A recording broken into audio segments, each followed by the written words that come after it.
Hello दोस्तों, welcome to the JKM three. दोस्तों, REET 2021 जो पेपर है वो सफलतापूर्वक संपन्न हुआ और आपका साइकोलॉजी का पेपर बहुत ही शानदार आया।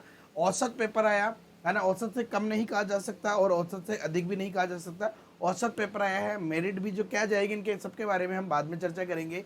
अभी आपके बहुत सारे मैसेज आ रहे थे कि सर साइकोलॉजी के आंसर की एक बार जरूर बताएं, तो आंसर की मैं आपको आज बता रहा हूँ। कल अपन इसके ऊपर डिस्कस से कंप्लीट विचार करेंगे। आज बस आप सो जाइए यार, समय पे सो जाइए। आंसर की आप लोग बोल रहे हैं इसलिए मैं बना रहा हूँ, आप देखिए और उसके बाद अपने मन से दिमाग से बाहर निकालिए और सो जाइए भाई। इस आंसर की में 2-3 प्रश्न जो है वो डाउटफुल हो सकते हैं, उनके बारे में अपन आगे और चर्चा करेंगे। अगर आपको कोई भी डाउटफुल क्वेश्चन लगता है आप मुझे कमेंट करके बताएं, उसके बारे में और जो है सर्च किया जाएगा भाई। तो लेवल 1 वाले विद्यार्थियों के लिए साइकोलॉजी की आंसर की है ये। तो लेवल 1 वाले विद्यार्थी जो है साइकोलॉजी के आंसर की देखेंगे।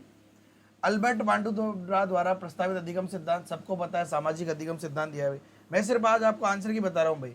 16 पीएफ रेमंड केटल द्वारा दिया गया 16 पीएफ सबको पता है भाई। मेस्लो का आवश्यकताओं के पदाक्रम में सम्मिलित नहीं है भाई। दैहिक है, स्वयं स्नेह एवं संबंध है, आत्मसिद्धि है, लेकिन व्यक्तिक एवं समूहवाद नहीं है भाई। चलिए अगला प्रश्न देखते हैं अपन। एक व्यक्ति के एक समय पर दो विपरीत इच्छाओं का होना द्वंद्व कहलाता है भाई। कौन सा अनुसंधान स्टेफन कोरे से संबंधित नहीं है? क्रियात्मक अनुसंधान भाई। क्रियात्मक अनुसंधान स्टेफन कोरे से संबंधित नहीं है। उपचारात्मक शिक्षण किस प्रकार के बालकों के लिए? धीमे बालकों के लिए, क्योंकि बाकी तो ऑप्शन है ही नहीं भाई, है ना। देखते ही पता चल रहा है वैसे बाकी करके भी क्या करोगे आप, आंसर आना ही नहीं है बाकी का। चलिए अगला प्रश्न देखते हैं अपन। शिक्षण में खेलकूद विधि के किस सिद्धांत पर आधारित है भाई? वृद्धि और विकास का सिद्धांत है खेलकूद पर। चलिए अगला प्रश्न है।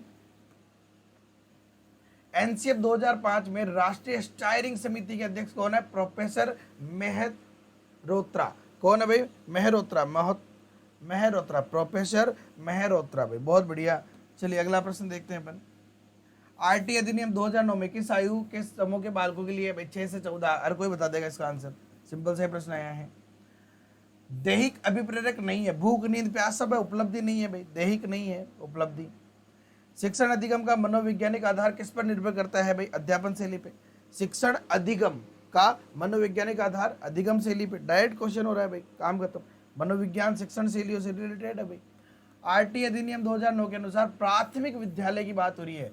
विद्यार्थी अध्यापक अनुपात 30:1 होता है भाई। चलिए अगला प्रश्न है।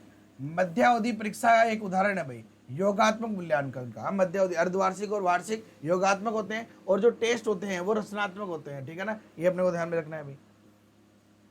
चलिए कौन सा रोग वंशानुगत है? तो देखिए ये तो वंशानुगत नहीं है, ठीक है ना। एडीएचडी L2 में आया था भाई, है ना।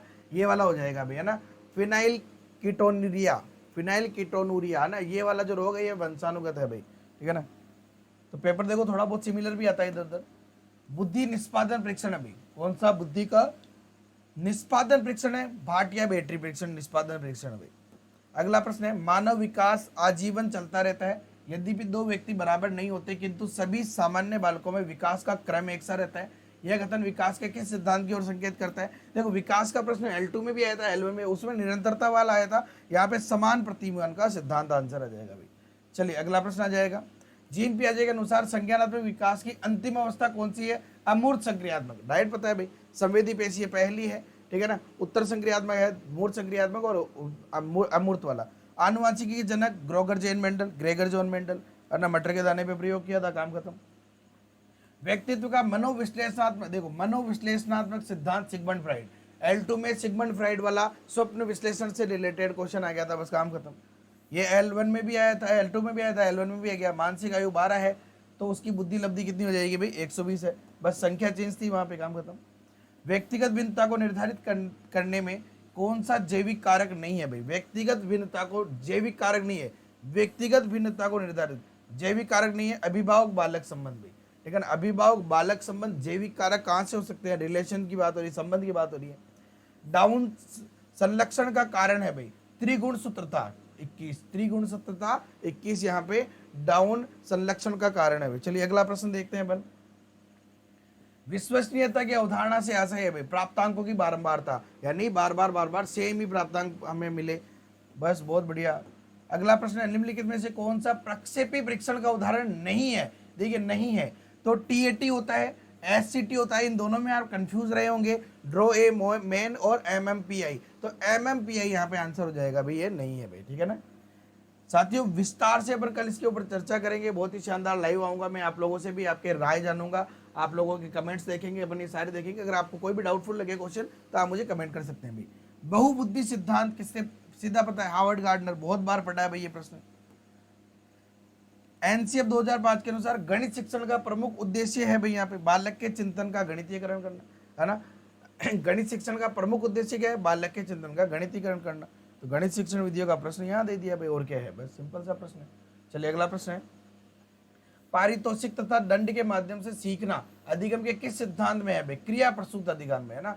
पारितोषिक और दंड के माध्यम से सीखना, वही तो पुनर्बलन की बात वही करता है भाई, है ना। पॉजिटिव और नेगेटिव दोनों प्रकार के पुनर्बलन देने के लिए कहता है। कौन सी प्रक्रिया बाल्यावस्था के दौरान सीखने से संबंधित नहीं है? सीखने से, कल्पना सीखने से संबंधित नहीं है भाई, बाल्यावस्था में नहीं आती है, कल्पना किशोरावस्था में। किसी विशेष कार्यक्रम या प्रशिक्षण के प्रभाव का मापन करने के लिए किस प्रकार के परीक्षणों की परिकल्पना की जाती है? तो उपलब्धि परीक्षण भाई। विकास की किस अवस्था में एक व्यक्ति व्यावसायिक समायोजन की समस्या का सामना करता है? किशोरावस्था। व्यावसायिक समायोजन किशोरावस्था के अंदर, बाकी में कहेगा व्यावसायिक। तो साथी ये था हमारा बहुत ही शानदार टेस्ट पेपर। आई होप कि आपको सारे क्वेश्चन सही हुए हो, ठीक है ना। और अगर आपको कोई भी क्वेश्चन इसमें डाउटफुल लगता है आप मुझे कमेंट कर सकते हैं, उसके बारे में और अपन अच्छे से सर्च कर लेंगे। ओके साथियों, यदि वीडियो पसंद आए तो लाइक करें, अपने दोस्तों के साथ शेयर करें, चैनल पर नए तो सब्सक्राइब कर लीजिए और बेल आइकन पे क्लिक कर लीजिए। Okay, have a nice day, thank you so much, जय हिंद, जय भारत।